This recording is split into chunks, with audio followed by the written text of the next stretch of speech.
grim darkness of the far future, there is only war, a roiling galaxy suffused with eternal night, where hope hangs by a thread and every victory is paid in blood.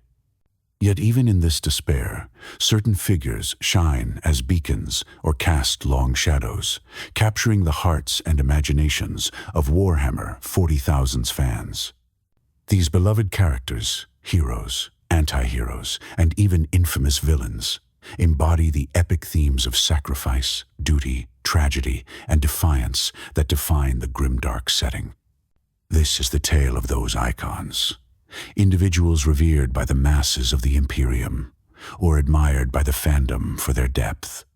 We explore their deeds, their words, and why each has become a legend amid the darkness. No sound but the funeral drum of war accompanies their stories, and no light but the glint of faith and fire in their eyes. Here are the most beloved characters of Warhammer 40,000, and why their names echo across the stars. The Emperor of Mankind, the Immortal Guardian. At the center of human history stands the Emperor of Mankind, a perpetual figure of awe and sorrow. 10,000 years ago, the Emperor unified Terra and built the Imperium, only to be mortally wounded in the Horus Heresy. Now he sits unmoving upon the Golden Throne, a shattered, decaying body, sustained only by ancient machinery and the daily sacrifice of 1,000 souls. To humanity's countless trillions, this master of mankind is nothing less than a god, worshipped as the beacon that holds chaos at bay. The Emperor's sacrifice is the linchpin of the Imperium. His titanic psychic will project the Astronomicon, guiding all ships through the warp. Yet, this godlike monarch is also a tragic figure, for an empire built with reason and hope has regressed into tyranny and superstition that would have horrified him. Fans find the Emperor compelling not just for his immense power, but for the pathos of his eternal vigil. He is a rotting carcass of an empire personified, as Guilliman bitterly observed of what the dream had become. Beloved and feared, worshipped and pitied, the Emperor's legacy looms over all Warhammer 40,000. In his rare recorded words and actions, we glimpse a stern father willing to sacrifice everything for humanity's survival.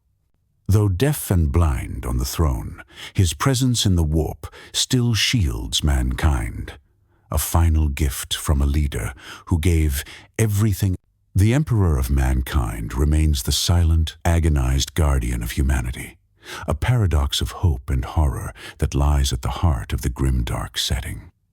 Malcador the Sigilite, the unsung hero in the shadows. In the shadow of the Emperor stood Malcador the Sigilite, often unsung yet utterly crucial. As the Emperor's closest friend and regent, Malcador was a wizened psyker and statesman who wove the threads of the Imperium behind the scenes. He handpicked the scholars and outcasts who would become the Inquisition and Grey Knights, preparing secret defenses against chaos.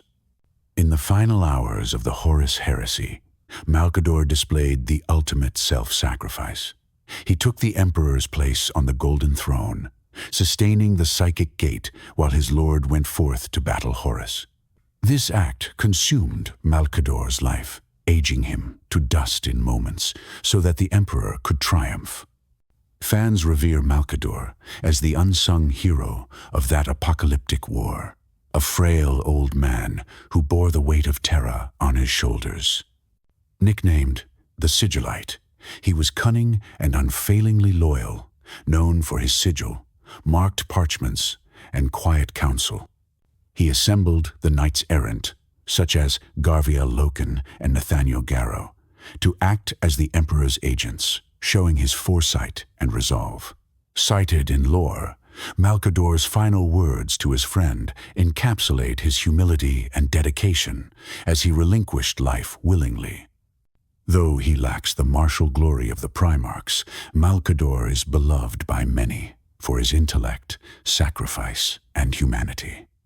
In a universe of demigods and monsters, it was a mortal sage who kept hope alive on Terra's darkest day. His legacy endures in the institutions he helped create, and every time the Golden Throne's engines rumble, scholars remember the Sigilite, the quiet legend who gave everything so that the Imperium could survive one more day. Sanguinius, angelic primarch and martyr. Upon great angelic wings, Sanguinius soared as the noblest of the Emperor's sons.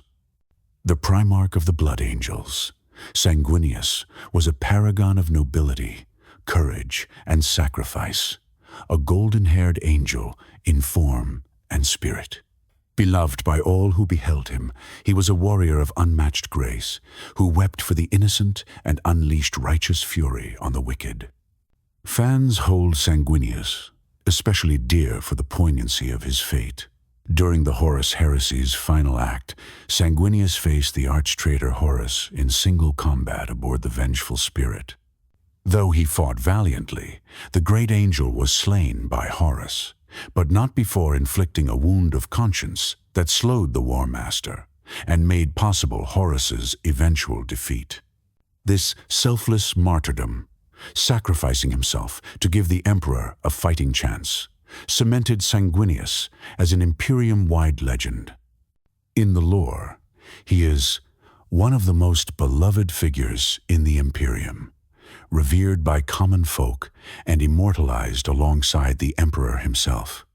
Temples to Sanguinius rise across hive cities, and every year the sacred day of Sanguinala is celebrated in his honor, the populace wearing red badges over their hearts. For fans, Sanguinius embodies pure heroism amid betrayal, the angel who never fell to chaos, despite foreseeing his own death, who met fate with courage. His charisma and humility were such that even his Primarch brothers adored him. Yet he was not without tragedy. Sanguinius carried the gene curse of the Blood Angels, the red thirst and black rage, and foresaw the darkness that would befall his line. In Black Library tales, his moments of doubt and prophetic sadness add depth to his shining image. Still, it is his radiant hope and final stand that echo loudest. As one in-universe historian laments, "Shall we ever again see his like? No, not now, nor ever again." In a cosmos of brutality, the memory of Sanguinius, angel, hero, and martyr, is a beacon that reminds all that true honor and selflessness can bloom even on the bloodiest day. Leman Russ, the Wolf King and cunning hero. Barbaric in aspect yet fiercely loyal at heart, Leman Russ stands out as the Primarch of the Space Wolves and the Emperor's executioner. Fans love Russ for his ferocity, humor, and unswerving honor, the archetypal barbarian king with a deep well of wisdom behind his fangs. Raised by wolves on icy Fenris, Russ was every bit the wild Northman, cunning and fierce, as well as slightly unstable, according to imperial records. He earned renown in the Great Crusade as a masterful close combatant and strategist, tempering savage instincts with surprising sagacity. As the Emperor's most loyal son, Russ carried out grim duties others balked at, notably the Sanction on Prospero, where he battled his brother Magnus. This role as the Emperor's brawler and enforcer made him feared, but his legion revered him as the Wolf King who would do anything to protect the Imperium. Legends say Leman Russ fought Horus before the siege of Terra, and soon after the heresy vanished with his Wolf Guard on the mysterious Wolf Time quest. Before departing, he vowed to return for the final battle, for the Wolf Time, a promise that space wolves and fans alike eagerly await to see fulfilled. This prophecy of Russ's return in humanity's direst hour endears him greatly. He is a sleeping hero destined to reappear when the galaxy most needs the All-Father's wrath. In personality, Leman Russ is beloved for more than just brute strength. Stories describe him feasting and brawling with equal gusto, challenging the emperor himself to an eating and drinking contest on the day they met, which the emperor humorously lost. He laughed loudest and fought hardest, forging bonds of brotherhood even with rivals like the lion, though their infamous week-long duel showed Russ's ability to laugh at his own pride. A lesson lost on his more rigid brother. It is this mix of feral fury and genuine mirth that makes Russ a fan favorite. He is the wolf that slays his enemies without mercy, yet defends those under his care with playful, paternal ferocity. In the grim darkness, Leman Russ personifies a primal, unyielding spirit, a howling gale of loyalty that even 10 millennia of absence have not diminished. Vulkan, the gentle giant and unbreakable father. Where some Primarchs inspired awe or fear, Vulkan inspired love. The Primarch of the Salamanders was a giant with a gentle heart, a master craftsman and protector who valued the lives of ordinary humans. Fans cherish Vulkan as the most human of the Primarchs, a towering figure who would wade through fire to save a single innocent. On radiation-scorched Nocturne, he grew up among blacksmiths, learning that strength serves best when tempered by compassion. In battle, Vulkan was a force of nature, a massively powerful warrior who could hammer even the strongest foes into submission. But it is his mercy and humility that set him apart. He famously treated the human populations his legion fought beside as people to protect, not resources to expend. In a universe of cold, transhuman warriors, the Salamanders under Vulkan actively defended civilians, earning them a reputation as humanitarian knights. As a result, Vulkan loves and is beloved by his sons, and, by extension, the people they shield. Uniquely among Primarchs, Vulkan was also a perpetual, blessed or cursed, with immortality. He could recover from any injury, even death itself. This resilience was tested in the Horus Heresy, when the traitor Conrad Curse tortured Vulkan to madness, killing him repeatedly. Yet Vulkan never truly died. His body and spirit endured, where lesser beings would have been broken. To the Salamanders and fans, this unbreakable nature is symbolic. Vulkan represents hope that goodness can endure endless suffering and emerge unvanquished. His eventual disappearance, setting forth on a self-imposed exile, leaving behind 9 sacred relics for his sons to find, adds a mythic allure. Like Russ, Vulkan is prophesied to return in the end times, when the final battle against chaos erupts. In the meantime, his legacy lives on, through the Salamander's tireless defense of the innocent. The gentle giant Primarch remains beloved for showing that even in an unforgiving universe, a warrior's strength is greatest when fueled by compassion. Vulkan's selflessness and humanity, rare among the Emperor's gene sons, make him a shining example that one can be both a savior and a destroyer, the anvil and the hammer, in service of mankind. Roboute Guilliman, the avenging sun reborn. To the wider Imperium, Roboute Guilliman is a figure of legend reborn, the only Primarch of old walking the stars of the 41st millennium, a living link to a brighter past. As Primarch of the Ultramarines, Guilliman was famed as the avenging sun, a statesman-general who combined military genius with political vision. He built the realm of Ultramar, authored the Codex Astartes, and after the heresy's devastation, it was Guilliman who reorganized the Imperium so it could survive. In character, Guilliman is stoic, intelligent, and dutiful, sometimes seen as the straight-laced son who bore the burden of rebuilding. Fans' feelings toward him have evolved over time. Some once viewed him as a rigid Praetorian, but the modern lore paints him in sympathetic hues. After being mortally wounded and entombed in stasis for millennia, Guilliman was resurrected in the Dark Imperium by a convergence of Imperial technology and Eldari magic. Awoken to a dystopian future he barely recognizes, Guilliman grapples with ruling an imperium that has become a bloated, rotting carcass, driven not by reason and hope, but by fear, hate, and ignorance. That searing quote from the newly revived Primarch, his anguish at seeing the Emperor's dream turned nightmare, endeared him to many fans for the depth of his character. Roboute Guilliman is a man out of time, trying desperately to save an imperium he once built, now on the brink of collapse. As the new imperial regent and Lord Commander, he leads the Indomitus Crusade across a galaxy torn in half. He is celebrated in-universe and out as a pragmatic beacon of order in chaos. Even Guilliman's restraint and dry wit shine through in recent novels, giving him a relatable weariness. When asked why he still fights, knowing the Imperium's flaws, Guilliman stands as the dutiful son, because who else can?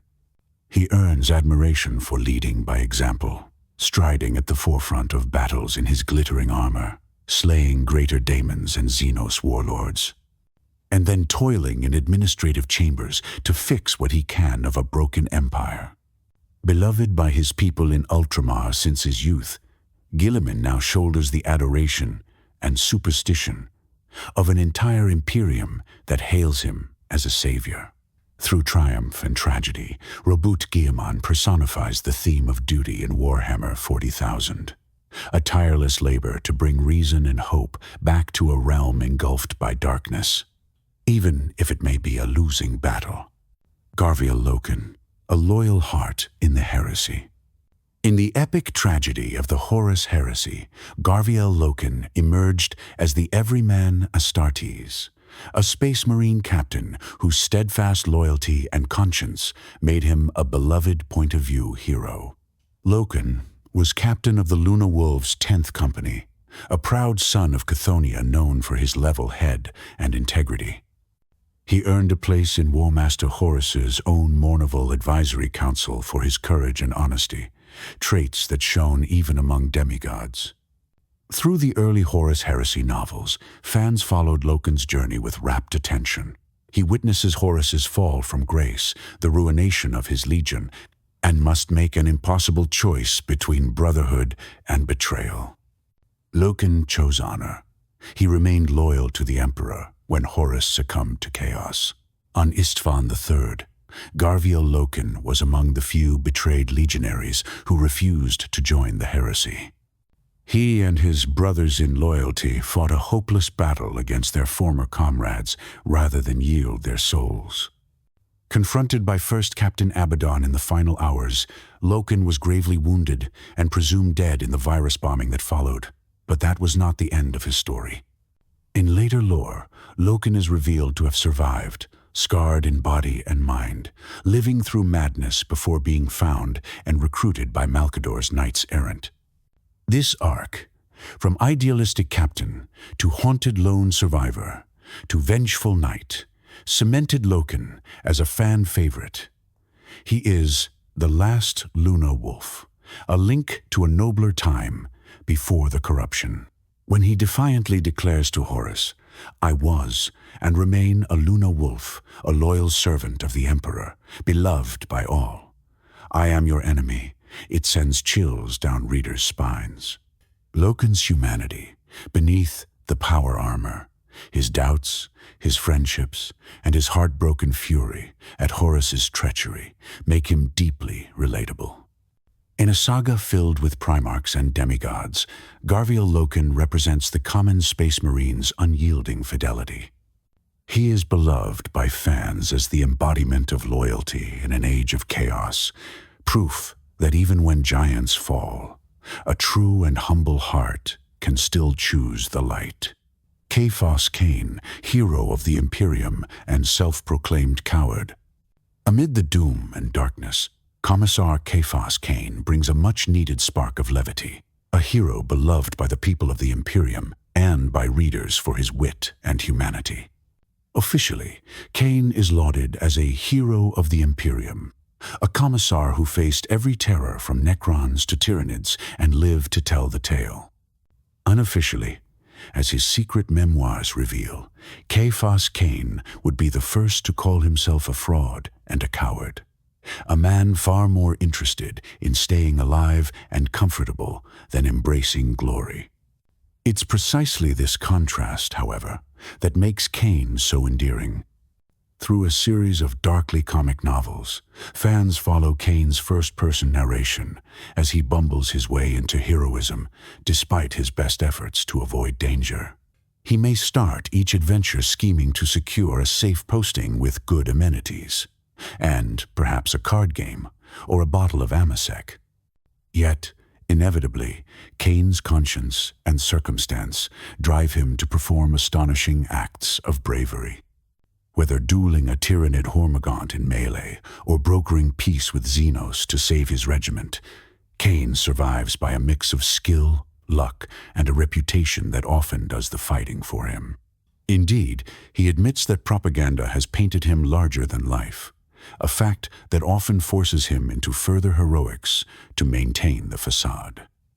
As Inquisitor Amberly Vale famously notes in her commentary on his memoirs, it was Cain's very flaws, his self-preservation and roguish cunning, that paradoxically made him one of the most effective servants the Imperium has ever had, albeit despite his strenuous efforts to the contrary. Fans love Ciaphas Cain for this deft satire of the Grimdark ethos. He provides a ground-level view of the absurdity of war, all with a sardonic grin and a smidge of genuine heroism when it counts. Importantly, Cain is not a coward when others' lives are on the line. He repeatedly puts himself in harm's way to protect his aides and soldiers, especially his malodorous yet steadfast aide, Jurgen. His relatable fears and humorous inner monologue make him arguably the most normal person to find success in this universe.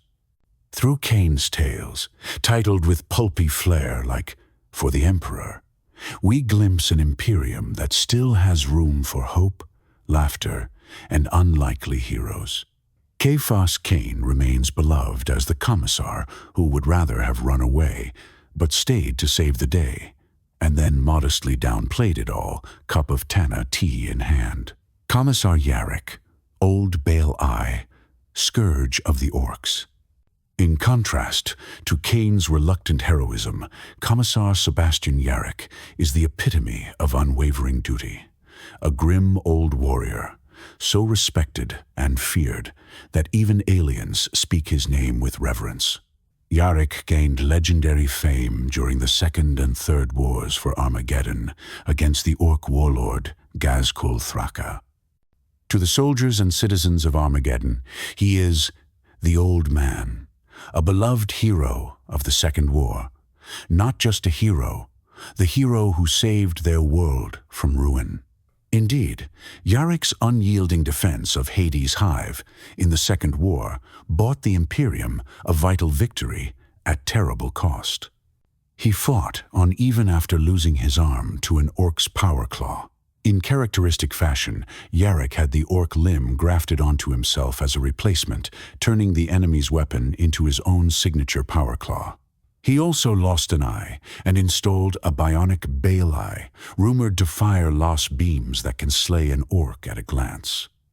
Such fearsome details elevated Yarrick to almost mythic status among greenskins, and orc mythology has only enhanced his legend.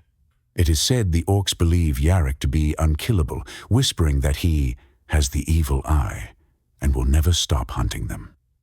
Indeed, during the Third War for Armageddon, Ghazghkull and Yarrick developed a strange mutual respect amid the hatred. Yarrick pursued the orc warlord relentlessly, and in turn, Ghazghkull, impressed by the humans' ferocity, deliberately released Yarrick after capturing him on Golgotha so they could meet in battle again. Saint Celestine, the living saint and beacon of faith. In a universe bereft of miracles, Saint Celestine is a shining exception, a living saint of the ecclesiarchy who time and again has risen from death to lead the faithful. To the common folk of the Imperium, Celestine is nothing short of an angel sent by the God Emperor. Clad in golden armor, wielding the burning ardent blade and flanked by cherubic doves. She appears at the darkest hours of war to turn despair into hope. Celestine's background is mysterious. Once a mere Sister Repentia who fell in battle, she was unexpectedly resurrected by what the Adepta Sororitas believe was the hand of the Emperor. Declared a living saint, she became a figurehead of divine intervention. Her deeds span centuries. She led the Palatine Crusade to numerous victories, personally slew champions of chaos, and saved entire armies from annihilation. Each time she was struck down, Celestine rose again, reborn in holy light. Such was her inspiration that her fellow sisters would have followed her into the eye of terror itself had she beckoned. Fans find Celestine beloved not just for her prowess, but for what she represents, faith rewarded in a cynical age. She is a rare emblem of genuine hope. During the 13th Black Crusade and the fall of Cadia, Saint Celestine played a pivotal role. She manifested amidst a host of lost battle sisters, rallied imperial defenders, and even confronted Abaddon the Despoiler in personal combat. Though Cadia fell, Celestine guided the survivors, including famed tech priest Call and Inquisitor Greyfax, to escape through a webway portal, following visions from the Emperor. These events in the Gathering Storm series showed Celestine at her most triumphant and tragic. Triumphant in that she ignited a counteroffensive at Cadia, raising two fallen sisters, Genevieve and Eleanor, as her Gemini angelic guardians. Tragic in that even her light could not avert the catastrophic destruction of the fortress world. Yet the living saint did not falter. She led the refugees across the galaxy to Ultramar, where she became instrumental in the resurrection of Guilliman. Indeed, Celestine stood alongside Guilliman through the horrific battles of the Terran Crusade, one of the few to reach Terra with him. Such is her devotion. Celestine truly embodies the Emperor's will. To many fans, Saint Celestine's scenes of sweeping into battle, wings unfurled amid a halo of light, are some of the most stirring in modern lore. Her presence brings a mythic, hopeful tone to an otherwise unrelentingly grim narrative. She reminds us that in the Warhammer universe, even as daemons manifest and worlds burn, miracles can happen. A million voices cry her name in prayer, and more than once, those prayers have been answered by fire descending from the heavens. Saint Celestine is beloved as the incandescent symbol that the Emperor's light still shines, however faintly, and that in humanity's darkest nights, an angel may yet appear to lift their hearts and their swords. Inquisitor Eisenhorn, the relentless Puritan turned radical. Not all beloved figures are heroic in the traditional sense. Some earn admiration through their complexity and moral struggle.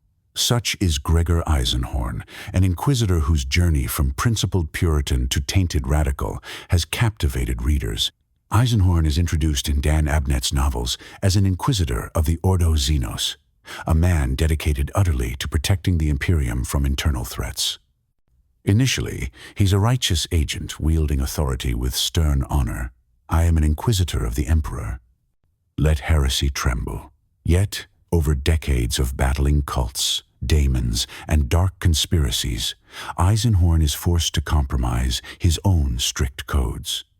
His saga, spanning the Eisenhorn trilogy and beyond, is beloved by fans for its noir tone and the deep internal conflicts Gregor endures. He begins as a so-called Puritan, scorning the use of any weapons of chaos, but as the stakes rise, he dabbles in the very profane arts he once abhorred, employing daemon hosts, speaking forbidden incantations, all in the name of the greater good. This gradual slide, born from the best intentions, makes Eisenhorn an incredibly human figure amid post-humans. Indeed, he's been called one of Warhammer 40,000's most beloved anti-heroes. Readers follow his first-person perspective and come to like him, a diligent, often compassionate man, even as they cringe at each moral line he crosses. Eisenhorn's supporting cast, such as the loyal bounty hunter Harlan Nail or the tragic daemon host Cherubale, further illuminate his character, reflecting his capacity for loyalty and guilt.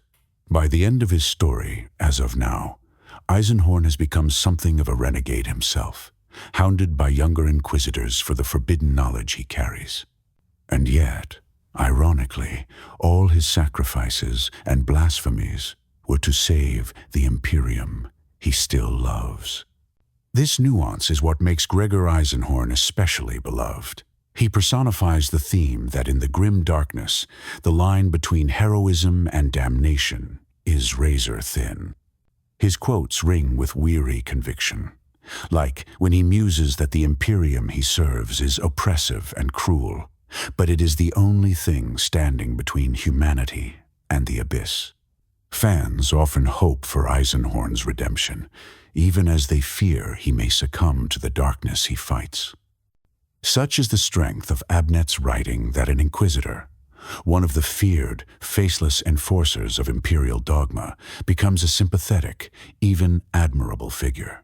Eisenhorn's popularity has even led to an upcoming live-action series in development, a testament to his enduring appeal.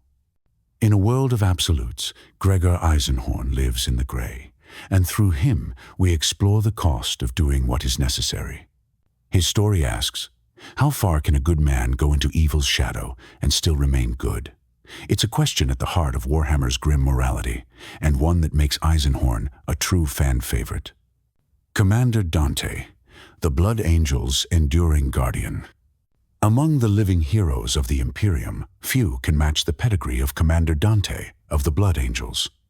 For over 1,500 years, Dante has fought for humanity, so long that he is believed to be the oldest living space marine, outside of those entombed in dreadnoughts.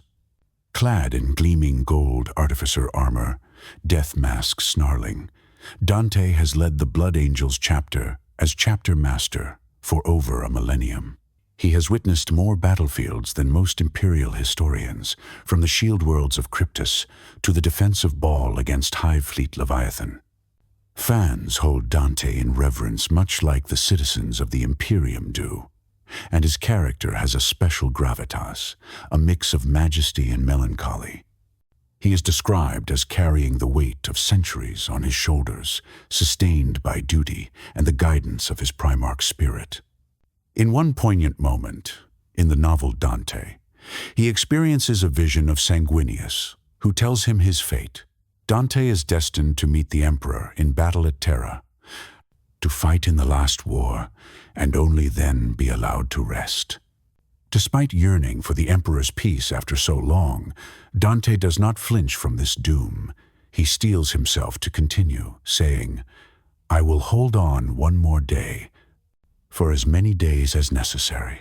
This relentless commitment is a key reason fans love Dante. He exemplifies the Blood Angel's nobility, courage, and self-sacrifice, overriding even the curse that haunts their souls, the Black Rage. As a commander, Dante's achievements are the stuff of legend. It is recorded that fully 28 volumes in the chapters Librarius are dedicated to his deeds, more than any other Ultramarine or Blood Angel, save a Primarch.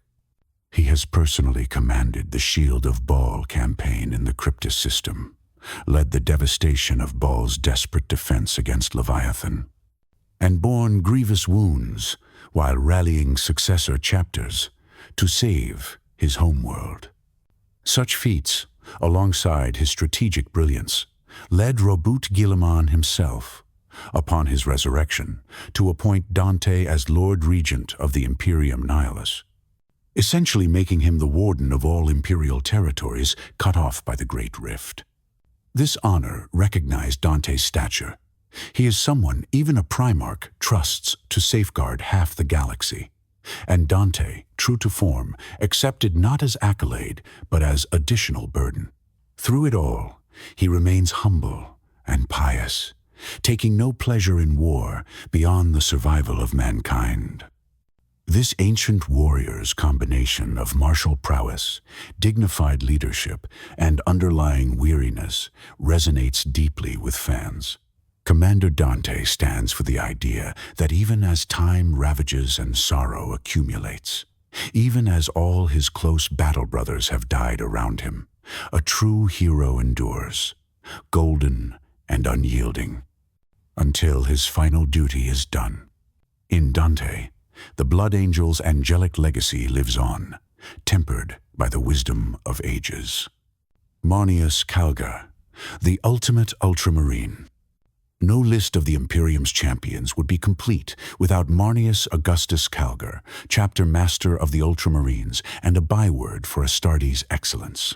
For many years, Calgar was the poster boy of Space Marine valor. And while Roboute Guilliman's return has given him a living Primarch to serve, Marneus Calgar's legend remains immense.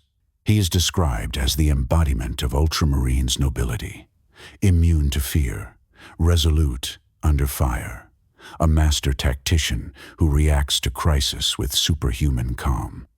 Indeed, the halls of the fortress of Hera on Macragge bear volumes chronicling his victories.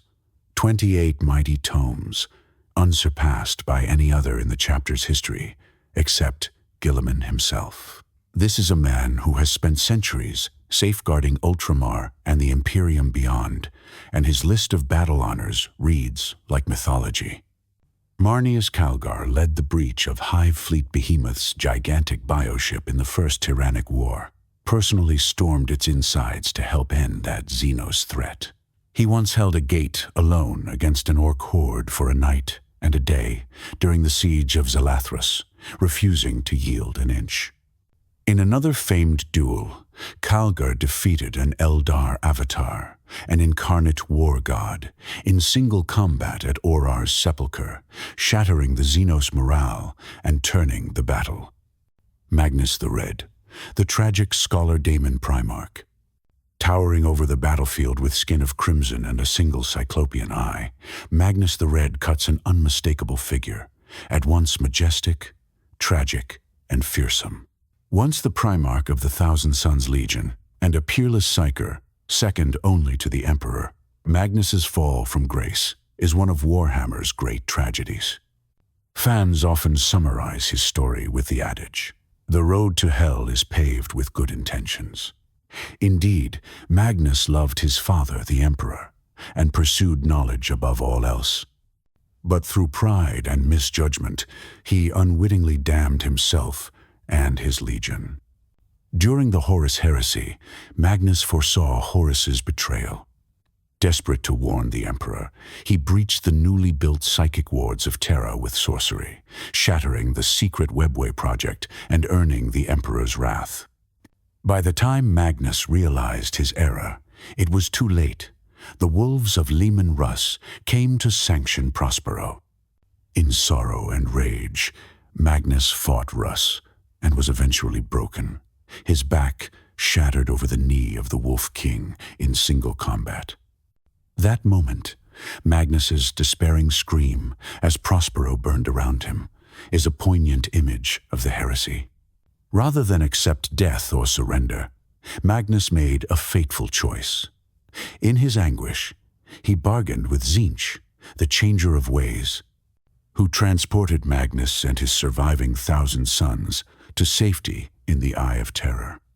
Thus, Magnus fell to chaos, not out of desire for power, but out of heartbreak and necessity, at least in his own mind. This nuance makes Magnus a strangely sympathetic figure, even as he now reigns as a daemon Primarch. He is often quoted lamenting ignorance and the cruel fate of his legion. "There is no sin but ignorance," Magnus once said. Fans also rally behind the tongue-in-cheek meme that Magnus did nothing wrong, highlighting that his worst deeds were born from loyalty and love twisted awry. Now, ascended as a daemon prince of Tzeentch, Magnus rules over the planet of the sorcerers, plotting revenge on the Imperium that he feels betrayed him. He has fought on the side of chaos in the heresy and in contemporary times, For instance, launching the catastrophic siege of the Fenris system to spite the Space Wolves.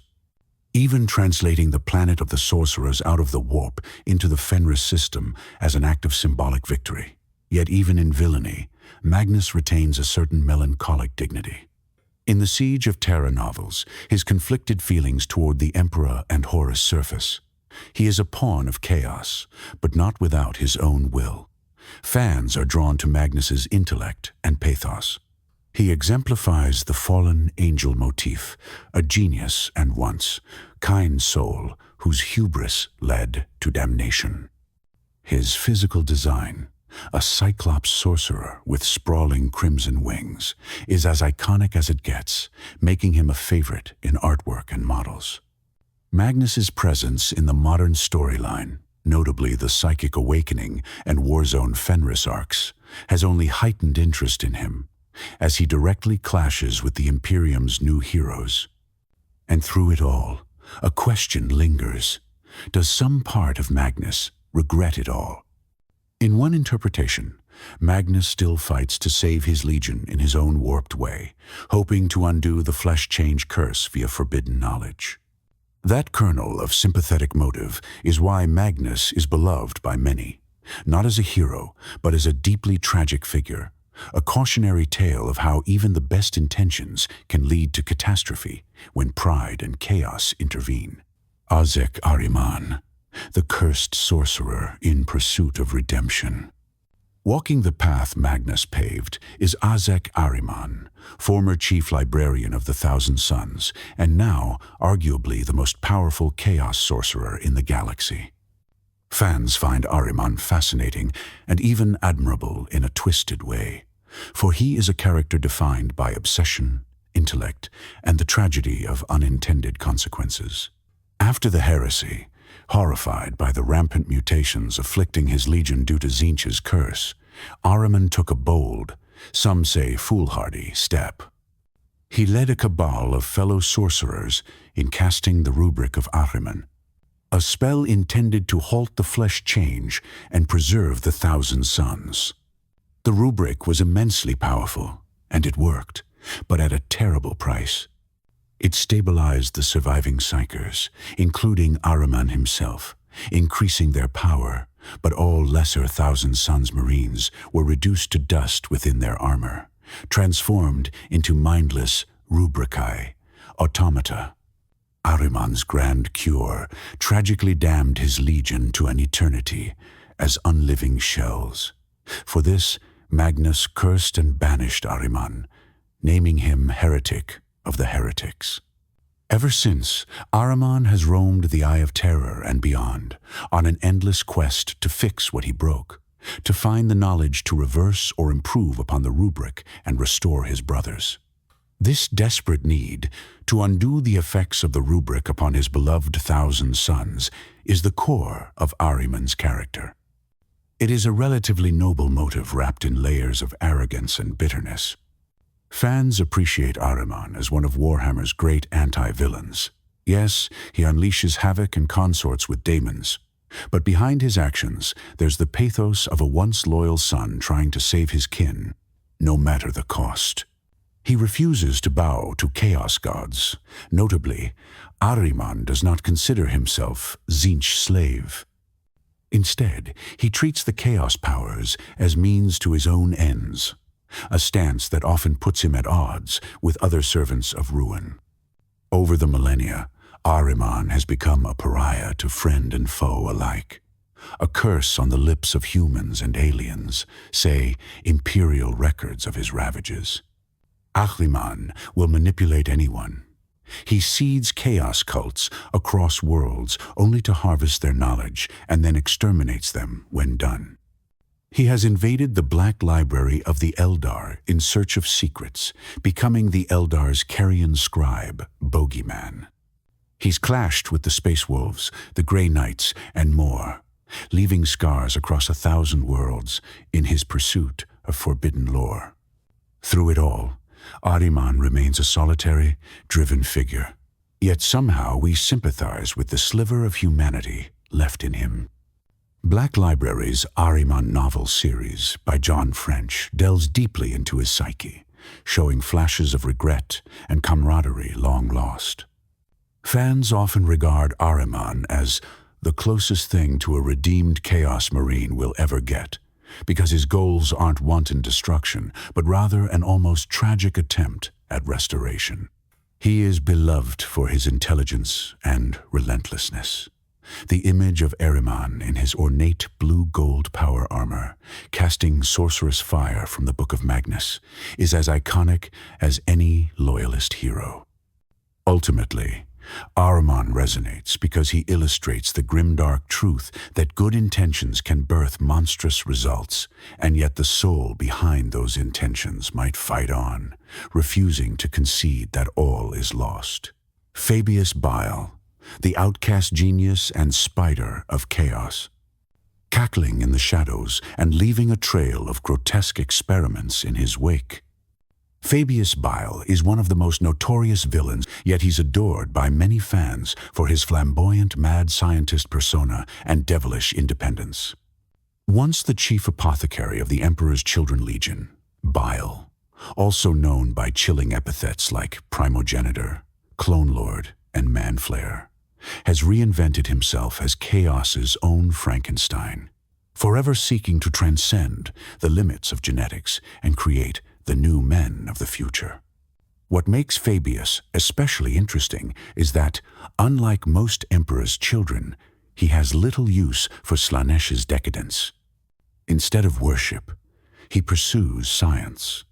Twisted, horrific science, but science nonetheless. In fact, Bile scorns the Chaos Gods entirely, viewing them as just another obstacle or tool. His allegiance is to knowledge and his own ego. This maverick streak has made him an outcast, even among traitors. Fans relish Fabius Bile's wit and audacity. He often comes across as a sarcastic, world-weary physician amid buffoonish warlords.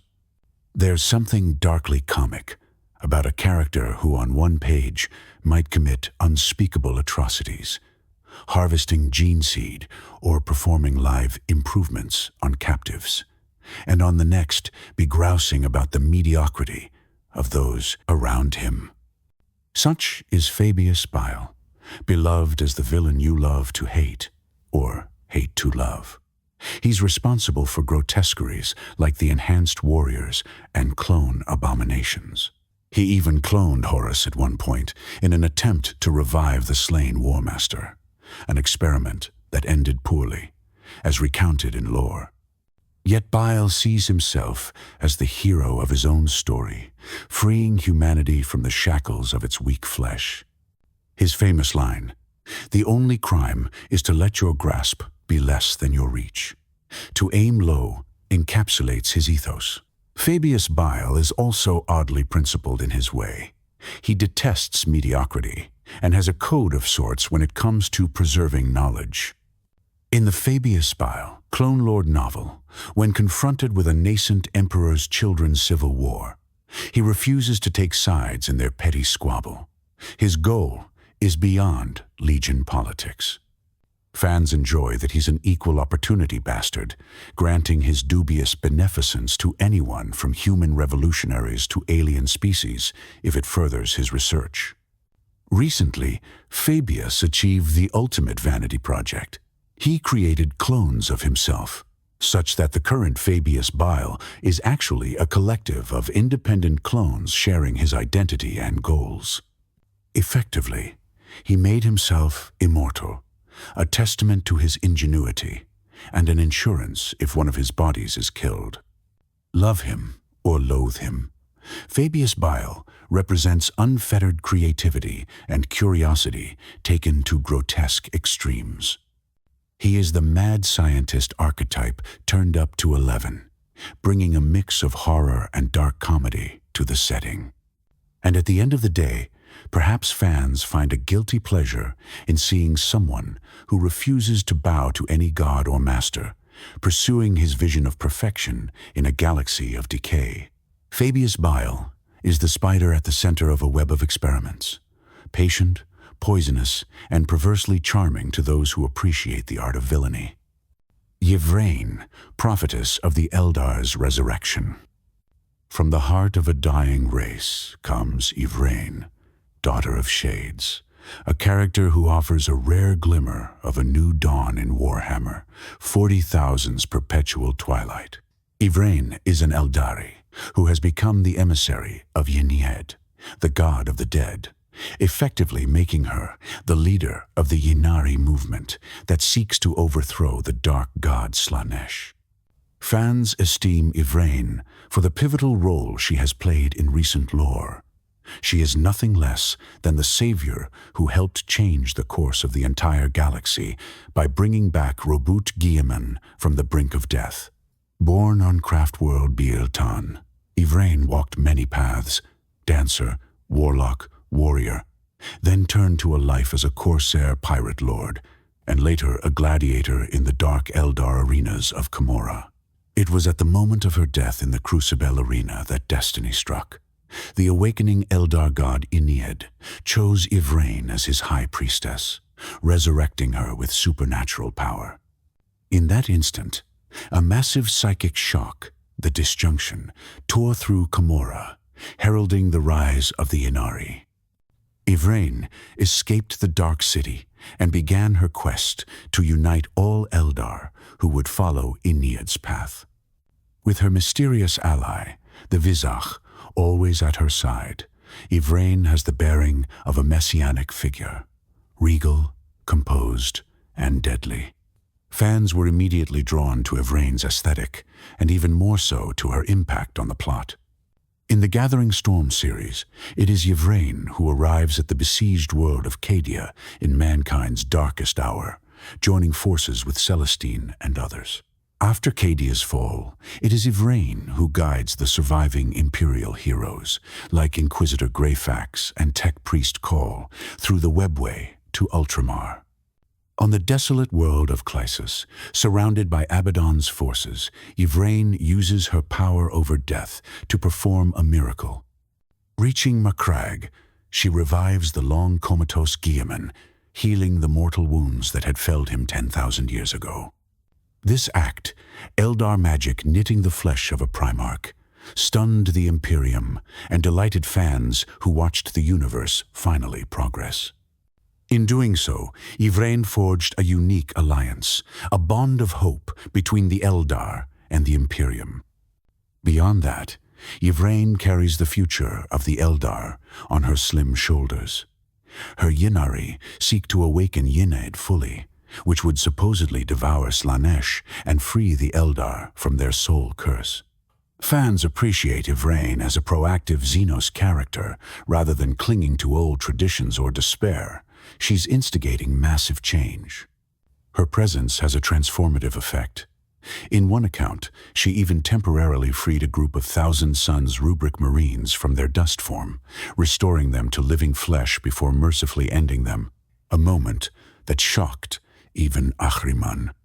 In personality, Yvraine is portrayed as determined and somewhat enigmatic, balancing the haughty grace of an Eldar aristocrat with the ferocity of a survivor who has faced death and returned. She's not above making barbed comments, especially to Imperial bystanders who underestimate her.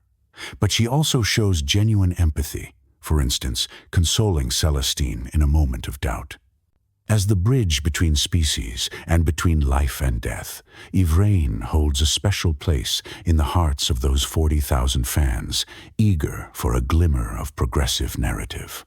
She symbolizes that even in the grim darkness, the story is not over. New heroes, even alien ones, can arise to shape the fate of the galaxy. Yvraine's quest is far from complete. But her confident stride into the halls of Imperium Nihilus and the fact that she has brought many together under the banner of Ynnead prove that hope can flourish in unexpected forms. Ghazghkull Thraka, prophet of the Wa, and war made flesh. Towering over the battlefield with a roaring laugh and an oversized claw, Ghazghkull Mag Uruk Thraka is more than an orc warlord. He is the very incarnation of the Wa, Beloved by many fans as an almost comedic yet awe-inspiring force of nature, Ghazghkull brings a savage exuberance to the setting that's impossible to ignore. In orc terms, Ghazghkull is the biggest and the best, the single most influential greenskin in the galaxy. He hails from the Goth clan and rose from humble beginnings to become a prophet of Gork and Mork, claiming to hear the direct call of the orc gods. Whether divine mandate or insanity, something clearly sets Ghazghkull apart. Under his leadership, disparate orc hordes unite by the billions, coalescing into planet-smashing invasions. He first shook the Imperium during the Second War for Armageddon. Infamously, it was Ghazghkull Thraka who besieged that industrial world and gave even legendary heroes like Commissar Yarrick their sternest test. Though ultimately forced to retreat, Ghazghkull survived and learned. In typical Orky fashion, he viewed the entire war as a grand lark, a test of the human Yumi's resolve and a chance to find a proper fight. His respect for Yarrick turned into an obsession. As mentioned earlier, he spared Yarrick's life so that the two might clash again, effectively creating the greatest hero versus villain rivalry in 40,000, where the villain is just as adored. In the Third War for Armageddon decades later, Ghazghkull returned with an even larger horde, turning Armageddon's continents into battlefields once more. Fans revel in every tale of Ghazghkull because, frankly, he injects a dose of raucous fun into the setting's grimness. Here is an orc who is both terrifying and darkly humorous. He treats war as a game and holy crusade all at once. He bellows proclamations in jovial low Gothic with a bad accent. I speak with the word of the gods. I'm the prophet of Dawa, and whole worlds burn in my bootprints. Ghazghkull's presence guarantees destruction on a system-wide scale. His resume includes ravaging countless worlds beyond Armageddon, from crushing Eldar hosts to tearing apart Necron legions for scrap. Yet he is never satisfied. According to orc lore, the gods Gork and Mork send Ghazghkull visions of an even greater war, a final apocalyptic Wa that will drown the galaxy in a war so great the greenskin gods themselves will stomp out of the warp to join the fight. This is what Ghazghkull now strives for, roaming from sector to sector, gathering every orc to his banner until the stars themselves shudder beneath the green tide. In a sense, he is the orcish equivalent of a divine crusader, and orcs rally to him with fanatical fervor. For human observers and players, Ghazghkull is oddly endearing because he reflects Warhammer's core theme turned on its head. Where mankind suffers and schemes, the orcs simply enjoy the fight. Ghazghkull is having the time of his life, and some of that anarchic joy rubs off on the audience. His personal style adds to it, clad in mega, armor so heavy and customized that he's practically a walking tank. Armed with a custom shooter and the iconic power claw, Gork's Claw, he's as over the top as they come, especially in his newest incarnation, dramatically reforged after surviving decapitation. Yet he's also cunning for an orc, capable of genuine strategy and battlefield trickery, proving that he isn't just a brute, but a self-made warlord genius in his own way. The fact that he's essentially the star of many classic 40,000 narratives, the Armageddon Wars, recent psychic awakening events, etc., and consistently portrayed as a nearly unstoppable force, has cemented Ghazghkull as a fan-favorite villain. Ultimately, Ghazghkull Thraka is beloved as the embodiment of the orc spirit. Indomitable, uproarious, and utterly destructive. He reminds us that even in the darkness of the far future, there's something to be said for a hearty laugh and a good fight. As long as Ghazghkull lives, the galaxy will know unending war, and somehow we wouldn't have it any other way. In the grim darkness, it is easy to lose sight of hope, of humanity, or even of the sheer larger-than-life spectacle that drew us to this universe. The characters we've explored stand as pillars of those qualities. From the Emperor's tortured sacrifice to Sanguinius's angelic martyrdom, from the comic misadventures of Cain to the steely resolve of Yarrick, from Guilliman's burden of leadership to Magnus's mournful fall, each beloved character highlights a facet of Warhammer 40,000's soul. They are beloved because they personify the setting's grand themes: sacrifice, loyalty, ambition, tragedy, and defiance. Fans see in them the reflection of classic archetypes: the wise king, the fallen angel, the trickster, the warrior, poet, the undying martyr. We cheer for their victories, mourn their losses, and even empathize with their failings. In a universe where there is only war, it is these characters that give war meaning. Through love, hate, faith, or humor, they elevate the endless conflict into something truly epic. As the galaxy hurtles toward its uncertain future, we know these legends will play their parts. And whether they ultimately stand together in the final battle or clash as eternal enemies, their stories, the tales that fans recount and cherish, ensure that in the grim darkness, there is always a spark of something to believe in. Each name spoken, each quote remembered, each deed immortalized in lore is a reminder that even in a war-torn future of night, heroes and villains alike can capture our imagination and our hearts. Beloved by all who hear their saga,